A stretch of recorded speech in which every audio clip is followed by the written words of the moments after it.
Is there, obviously, a big decision was handed down last night. If you're able to comment on that, what was your reaction? And yeah, Yeah. let's start with that. I'll try to just answer it in one so we can, focus on what's the most important thing, and that's our preparation for the game. But Matt made a mistake, and, now he's paying the consequences. We've had good conversations just internally about, moving forward from this and Matt's leadership and the importance of having him on the field. Having said that, I think the punishment is way over the top for the actions that transpired. I think this is something that's unprecedented, and taking everything into account, I think this could have been a heavy fine, and you try to keep your most important players on the field for key games. If you look at the NBA or the NFL, some of these other leagues, are you really taking off your top players in key moments because of things like this? I think you probably don't, and that's not the case here. But again, Matt made a mistake, and now we suffer from it. But I also would love to see some transparency and accountability with the officials. I'm talking about it. At some point, Matt's going to have the opportunity to talk about it.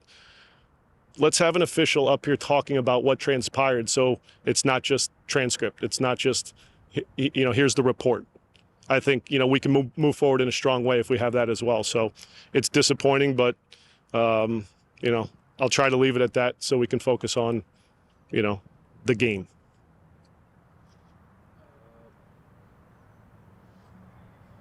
It's going to be hard for you, isn't it? Yeah, I can, no.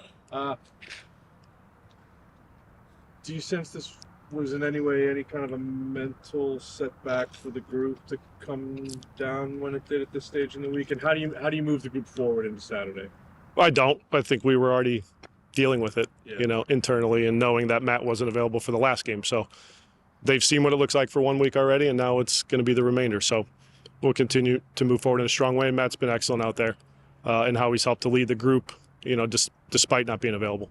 He's not the only personnel situation you guys have been dealing with. The injury sounded like you were dealing with illness this week. Could you give us an update on kind of the health status of the rest of the group?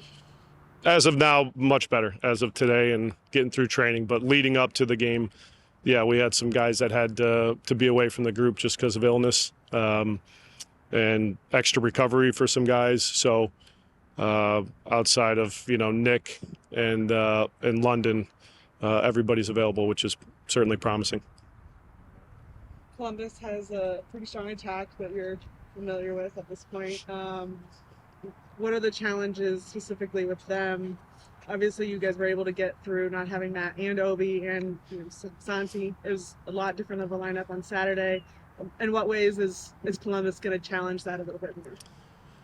Just like you said, the quality of them going to goal, and it's not just their front line, which includes wingbacks, attacking midfielders, a very good number 9. Their back line starts their attacks, and they're all comfortable on the ball. They all have the ability to play out of pressure, so that can open up the game if you don't go to the ball in a good way and if you're not organized. So.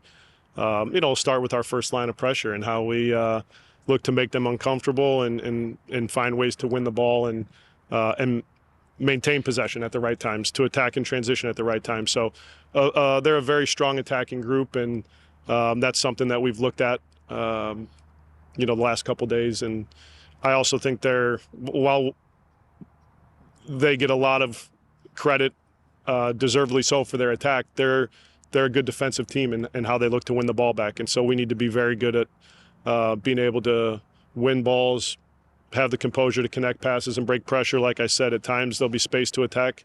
Can we attack in transition? Just finding the right moments for both of those things. So, a very strong team and, a good test.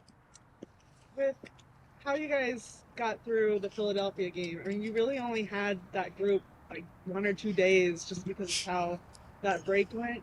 Can you provide any insight? Was there anything extra that you guys were doing off the field, or just messages you had for individual players on just to kind of prepare them? Because it just seemed like they were really on the same page for not having really the two different programs.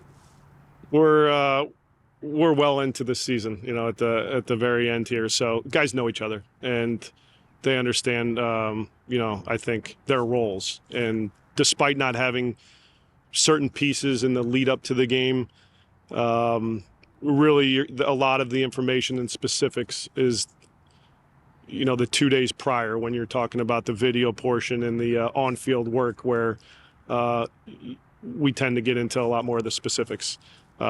This week was no different. So I'm not concerned about the fact that guys were missing throughout the week. We found ways to incorporate information to everybody so that hopefully we're on the same page in a good way to go win a game. But like I said, everybody was available today. No illnesses that kept guys out and no extra recovery. So today and tomorrow, I think, are good prep days with our entire group to be ready for Saturday. Does it feel at all fitting that in this postseason run you've seen two teams you're very familiar with, and now the third you see in the postseason is a club who's an in-state rival, that maybe the club's biggest rival? Yeah, like I said, there's some nice storylines attached to this, but I think both teams have been strong all year and deserve to be in this position to compete in the conference final. And I know our group is looking forward to it. Of course, on top of the semifinal, you're talking about a rivalry game, which is unique at this stage. So hopefully we're embracing that. I know the atmosphere in that stadium is going to be electric, and hopefully our performance, can send a strong fan base home in a happy way. I've seen them twice this year. It's two really different games, different groups of guys having to go out there and do that. Mm-hmm. Do you feel like having that this late in the season, having had so many groups compete in these kinds of types of games, gives you extra confidence with any selection that you make? You mean in terms of our starting group? Starting group, reserves, yeah. Anyone you choose to go to. I'm confident in our guys. Like I said, we're at a stage now where the guys understand what's at stake. They know each other. We know each other. We know what we're about. And even when you take pieces away from that, guys have stepped in all year to, position us to be in this exact moment where you win games when you're without key pieces. And the expectations that we go do it again on Saturday. Having these two teams at this stage, what do you think that does for the state of soccer and the state of Ohio? It's pretty unique. Yeah.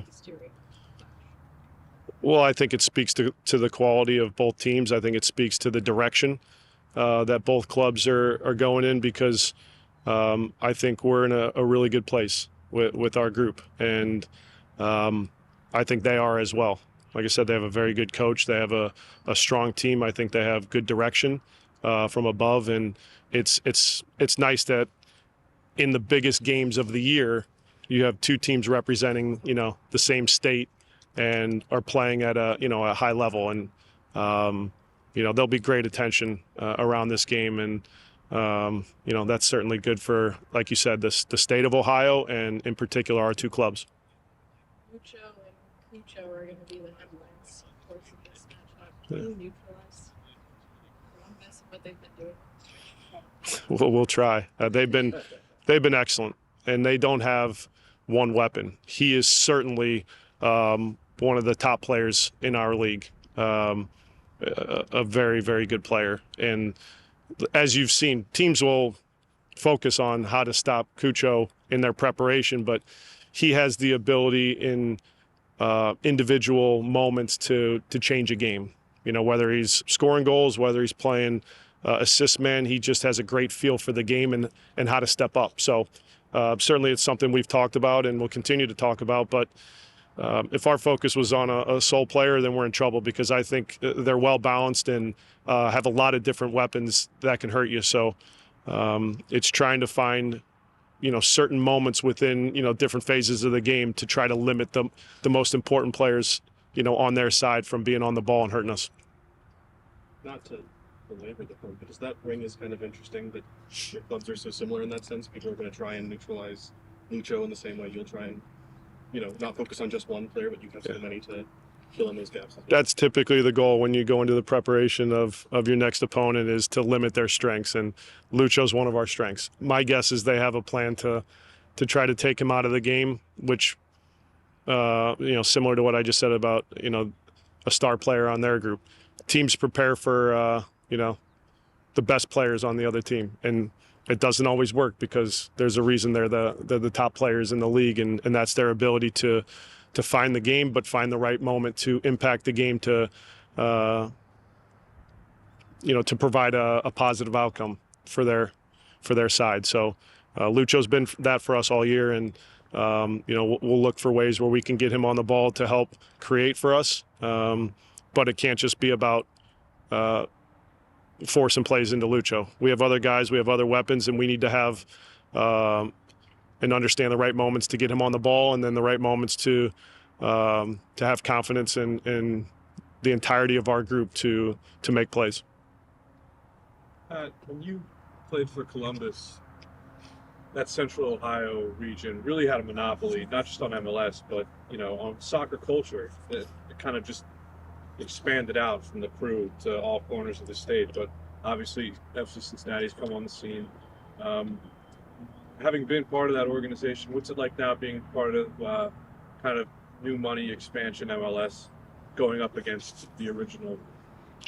Yeah, times are a little different, but it's certainly nice to just see the growth. We talked about the importance of these two teams in Ohio, but when you look at the stadiums that both teams are playing in, and the training facilities, and just the investment from the ownership groups to create not just a winning product, but a top end soccer environment. I think both clubs have done an outstanding job, but I'd like to focus more so on our side of things and the work that's been done to put FCC on the map in a strong way. And I'm really pleased with and fortunate, as we all are, to have an incredible ownership group that provides the resources for us to go and do what we're supposed to do. And it's also nice to back that up with our play on the field, with staff members, club members, players going and doing their job, so that we're in a position like this where we're competing in a conference final and having a chance to go to MLS Cup because everybody's moving in the right direction and helping our club achieve success. So I'm very pleased about that. You said Matt's obviously remaining with the team. How can he impact the team this week? Is he kind of like a coach on the field for you guys right now, or what's he doing? Yeah, his experience in big games and big moments, and as a vocal leader, how he can message certain things specifically in his position to guys that are going to step in and fill that that vacancy. But he's been good, and I think as this whole process has played out, he's gotten stronger and stronger and accepted whatever outcome was going to happen, so that he can just help our team. And I'm pleased with the progress we've made in that regard. Is that a motivating factor for this team at all? Just wanting to, you guys have overcome adversity in certain ways throughout the season, but kind of knowing that you've got to do it without the defender of the year, is that anything kind of a rallying point for you? No, these guys want to win. Everybody wants to win. Whoever's on the field, whoever's off the field, they want to win, and they want to go and win another trophy. And so, I don't think it's more motivation or less motivation. Everybody wants to achieve the same thing, and that's go win an MLS Cup. And that starts Saturday. Thank you very much, Pat. Thank you.